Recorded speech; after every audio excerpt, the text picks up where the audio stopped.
Starting. எல்லாருக்கும் நமஸ்காரம். எனக்கு மலையாளம் வராது, ஆனால் தெரியும். So I can understand. நிறைய மலையாளிஸ் கூட ஒர்க் பண்ணிவிட்டு அது ஒரு மிக்ஸ் ஆச்சு. இப்போ இங்கே பெங்களான் நான் வந்து ரமேஷ் ஏட்டா, ராஜாகிருஷ்ணன், அஃப்கோர்ஸ் சார் ராஜேட்டா வந்து பெஸ்ட்டு இருக்கும். ஸோ அது எல்லாமே மிக்ஸ் ஆகிடுச்சு இப்போ ஒரு சவுத் இண்டியன் லாங்குவேஜ் அந்த மாதிரி. Thank you so much. It's a big collaboration between Malayalam industry and Kannada industry. So many nations work with us, and even Arvind Bengalon சொன்ன மாதிரி விலேத் புத்தால வந்து ஒர்க் பண்ணிட்டான். ஸோ இந்த மாதிரி ஒரு பியூட்டிஃபுல் கொலாபரேஷன் போயிட்டுருக்கு. நிறைய மேக்கப் ஆர்டிஸ்ட், எஸ்பெஷலி ரோனாக்ஸ், சுரேஷ் ஏட்டா, சுதேஷ் ஏட்டா எல்லாருமே வந்து ஒர்க் பண்ணாரு கூட. ஒரு நல்ல எக்ஸ்பீரியன்ஸ்.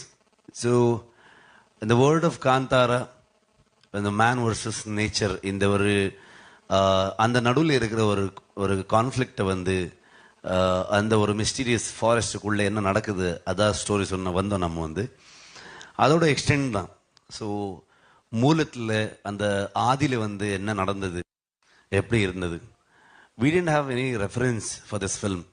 ஸோ பேசிக்கலி நாங்கள் வந்து இது எழுதும் போது ஒரு ரைட்டிங் ஸ்டேஜ்லேயே we had one research team. So அந்த தெய்வ நர்த்தகாஸ், அப்புறம்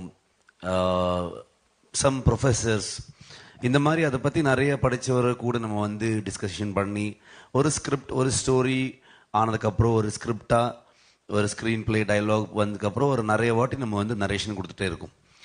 so first person that is Aravind Kashyap. இந்த மாதிரி ஒரு ஃபஸ்ட் பார்ட் ஆகட்டும், இந்த சாப்டர் 1 ஆகட்டும், நான் என்ன ஒரு நினச்சேன், நாங்கள் என்ன ஒரு எழுதணும், ஒரு இந்த மாதிரி ஒரு ஐடியா, ஒரு விஷன் வச்சுக்கிட்டு வந்தப்போ ஐ திங்க் இந்த மாதிரி ஒரு டெக்னீஷியன்ஸ் இருந்தால் அந்த படம் எந்த அளவுக்கு வர முடியும், அதுக்கு ஒரு எக்ஸாம்பிள் தான் காந்தாரான்னு நினைக்கிறேன் நான் வந்து.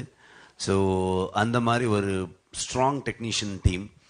ஸோ நான் நடிச்சுக்கிட்டு டைரக்ட் பண்ணிக்கிட்டு அங்கே வந்து நடக்கிற என்னென்னா என் ஊரில் தான் படம். ஸோ மொத்த காந்தாரா வந்து அந்த கெராடி, குந்தாபுரம், முதூர் இங்கே தான் நம்ம ஷூட் பண்ணோம். ஸோ அரவிந்துக்கெல்லாம் வந்து வரும் டிஓபியாக சும்மா கேமரா வச்சுக்கிட்டு ஒர்க் பண்ணுறது கிடையாது. ஸோ இட் வாஸ் லைக் அவனும் ஒரு ஷோல்டராக எனக்கு வந்து ஒர்க் பண்ணியிருக்க படத்தோடைய ஒரு குவாலிட்டிக்காக, அந்த ஒரு எக்ஸ்பீரியன்ஸ் ஆடியன்ஸுக்கு கிடைக்கணும், அந்த மாதிரி ஒரு தாட்டில். So thank you much for that. And பெங்லான், so one of the best suggestion Aravind எனக்கு கொடுத்தது. பிகாஸ் பெங்லான் இந்த மாதிரி ஒரு ஸ்கேலில், இந்த மாதிரி ஒரு வேர்ல்ட் பில்டிங்கில், இட் இஸ் நாட் அபவுட் ஸ்கேல்னு ஒரு சும்மா செலவு பண்ணிட்டு ஏதோ ஒரு பண்ணுறது கிடையாது. ஆனால் அந்த ஸ்டோரியில், அந்த ஸ்க்ரீன் பிளே இருக்கிற ஸ்கேல், அதில் இருக்கிற டீட்டெயில்ஸ், ஸ்பெஷலி அந்த கிங்டம், இந்த பேலஸ் ஆகட்டும், ஒரு போர்ட் ஆகட்டும், அந்த ட்ரைபல் செட்டில்மெண்ட் ஆகட்டும், இந்த மாதிரி எல்லாமே எலிமெண்ட்ஸ் கொண்டு வரும்போது ஸ்டோரி செட் இன் 4th century 5th century மாதிரி தான் இருக்குது.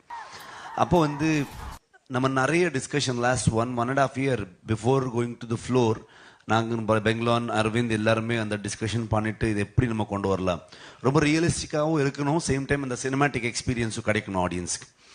ஸோ இதுதான் மெயின் தாட் இருந்தது அந்த டைமில். இல்லை எங்களுக்கு ஒன்று, ஸோ நாங்கள் புக்கில் படிக்கிறது, கேட்குறது, டிஸ்கஷனில் வர்றது, ஒரு இமேஜினேஷன், இந்த மாதிரி தான் இருக்குது.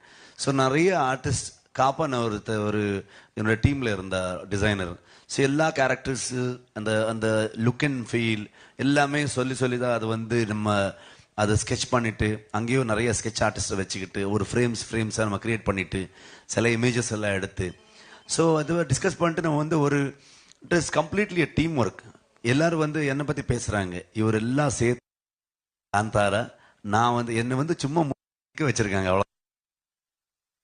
சொன்ன மாதிரி இட் இஸ் லைக் 5 yearsல இந்த நம்ம வந்து என்னுடைய ப்ரொடக்ஷன், நாங்கள் வேற ஒர்க் பண்ண படம் ஆகட்டும் எல்லாமே ரமேஷ் ஏட்டா தான், அவருடைய ஸ்டுடியோவில் தான் DI.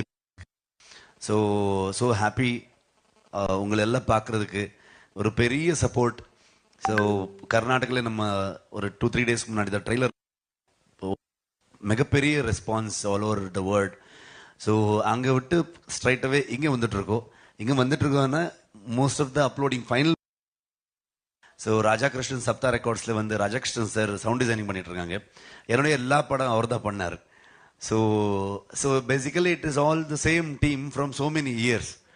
So and especially thanks to Stineta and Prithviraj sir. நம்ம படமை வந்து லாஸ்ட் டைம் அவர் சொன்ன மாதிரி எங்கே இருந்த படம் ஒரு எங்கே ஒருக்கு கொண்டு போயிட்டு ஆடியன்ஸ்க்கு ரீச் பண்ணது. ஸோ அவருக்கும் ரொம்ப ஆசையாக இருந்தது, நானும் வர ப்ரெஸ் மீட்டுக்கு அப்படின்னு சொன்னாங்க. ஆனால் ஷூட்டில் அவருக்கு ஷூட்டை விட்டுட்டு வர முடியல. So and finally my Rukmini and ஒரு இம்பார்ட்டண்ட்டான ஒரு கேரக்டர் ஜெயராம் சார் இருக்காங்க. அவரும் இன்னைக்கு ஷூட்டு தான். அதர்வைஸ் எங்களுக்கு ஒரு கேரளாவில் ஒன் மோர் ரெப்ரஸன்டேட்டிவ் மாதிரி இருப்பார் அவர். So he was so happy நம்ம ஊரில் வந்து பார்த்து. எப்போவுமே கொல்லூருக்கு முகாம்பிக்கே வந்துட்டே இருப்பாங்க அவர். ஸோ அவருக்கு டெம்பிள் வந்த. ஸோ ஒன் மோர் டைம் நான் வந்து கொல்லூர் அந்த இடத்துல வந்து ஷூட் பண்ணுற மாதிரி ஒரு ஃபீல் எனக்கு அப்படின்னு சொன்னாங்க. So grateful to work with him and Gulshan தேவையா. இந்த மாதிரி நிறைய டேலண்ட்ஸ், அற்புதமான கலாவிதர் எல்லாருமே வந்து நடித்தாங்க இந்த படத்தில். பெரிய டெக்னீஷியன்ஸ் எல்லாம் வந்துட்டாங்க.